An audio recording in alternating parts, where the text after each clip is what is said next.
সন্দেশখালি নিয়ে এত কথা বলেছে, আমি দেখুন আপনাদের একটা কথা বলবো, আমার মায়েরা এখানে উপস্থিত আছে।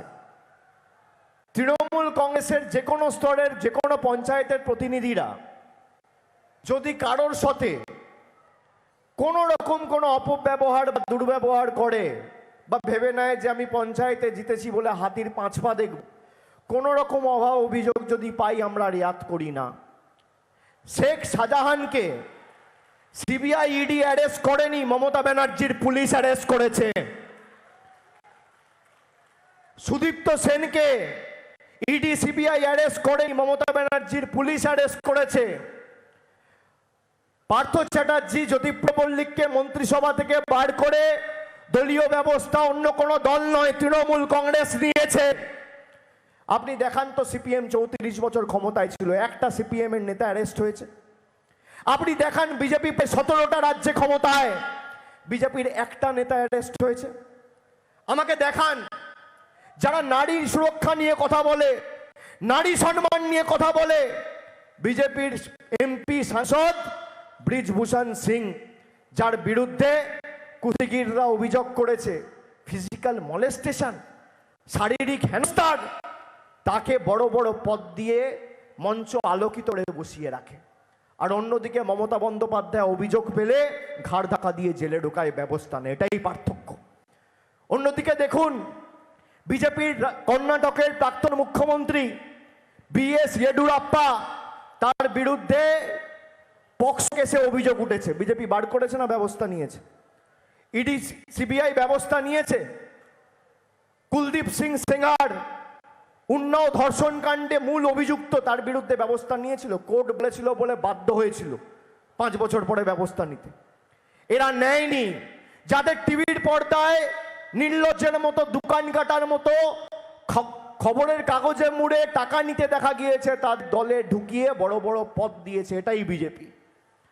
আর অন্যদিকে তৃণমূল কংগ্রেস যদি মানুষের সাথে কেউ দুর্ব্যবহার করেছে, ন্যূনতম অভাব অভিযোগ খতিয়ে দেখে তার সত্যতা প্রমাণ হয়েছে, আমরা দলমত নির্বিশেষে আমাদের ব্যবস্থা, আমাদের রাজ্য সরকার, আমাদের পুলিশ প্রশাসন নিয়েছে।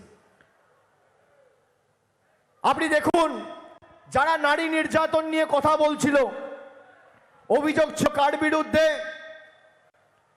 অভিযোগ ছিল উত্তম সর্দারের বিরুদ্ধে, শিবপ্রসাদ হাজরার বিরুদ্ধে। আজকে 15 দিন হয়ে গেছে, সিবিআই এদেরকে হেফাজতে নিয়েছে? নেয়নি। তার কারণ বিজেপির লক্ষ্য, বিজেপির উদ্দেশ্য নারী সুরক্ষা নয়।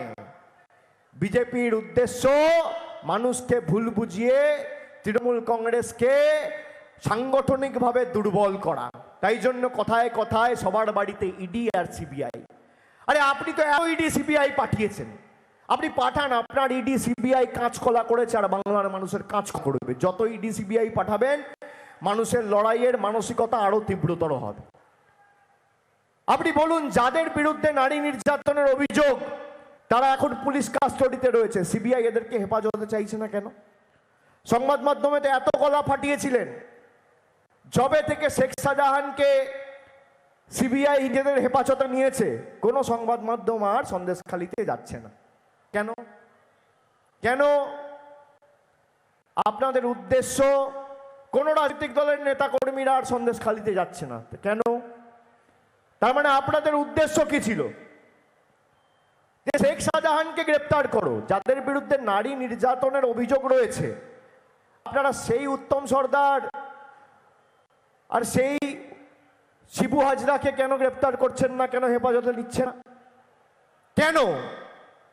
আজকে হয়তো আমি বলে দিলাম, এবার 4 দিন পর হেফাজতে চাইতে পারে নাটক করে, কিন্তু আমি আপনাদের বলবো এদের উদ্দেশ্যটা দেখুন।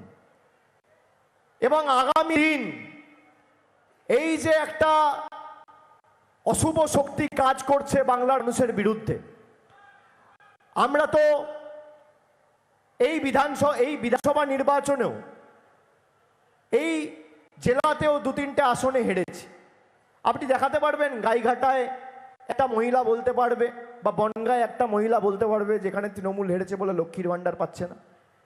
অন্যদিকে বিজেপি যেখানে হারে সেখানে মানুষের টাকা বন্ধ করে দেয়। আমরা বিশ্বাস করি মানব ধর্মে। আমরা বিশ্বাস করি বৈচিত্র্যের মধ্যে একতার মূল মন্ত্রে, নানা ভাষা নানা মত নানা প্রধান, বিবিধের মাঝে দেখো মিলন মহান। বিজেপি সবার কাছ থেকে এখন কাগজ চাইছে সিএ এর নাম করে, আর আমি বলছি 3 বছরের শ্বেতপত্র প্রকাশ করো, কাগজ দেখাতে পাচ্ছে না। আর নিজেদের কাছে কাগজ নেই, বাংলার 12 কোটি মানুষের কাছে কাগজ চাইছো।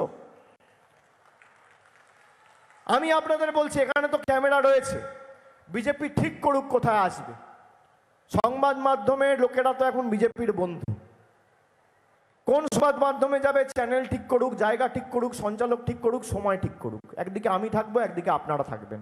আপনি শ্বেতপত্র প্রকাশ করুন, আমি শ্বেতপত্র প্রকাশ করব, দেখি কে সত্যি কথা বলছে কে মিথ্যে কথা বলছে। দুধ কা দুধ পানি কা পানি। কি করা উচিত কি না, করা উচিত কি না? যারা নিজেদেরকে সর্ববৃহৎ দল বলে দাবি করে, তাদের এতটাই দুর্বল, তারা এতটুকু বুকের পাটা নেই যে আমার চ্যালেঞ্জ তারা অ্যাকসেপ্ট করবে। 6 দিন হয়ে গেল আজকে। যারা চ্যালেঞ্জ অ্যাকসেপ্ট করতে পারে না, তাদের গ্যারান্টি দেওয়ার অধিকার নেই। যারা চ্যালেঞ্জ অ্যাকসেপ্ট করতে পারে না, তাদের মানুষের কাছে ভোট চাওয়ার অধিকার নেই। আগামী দিনে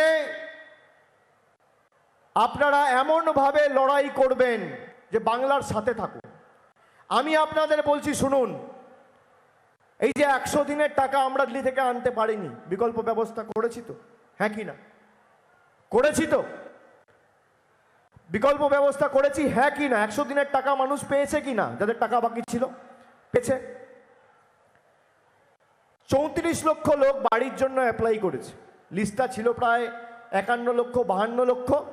পরবর্তীকালে ভেরিফিকেশন করে প্রায় 16 লক্ষ 17 লক্ষ নাম বাদ গেছে। এখনো লিস্টে প্রায় 34 লাখ লোকের নাম রয়েছে।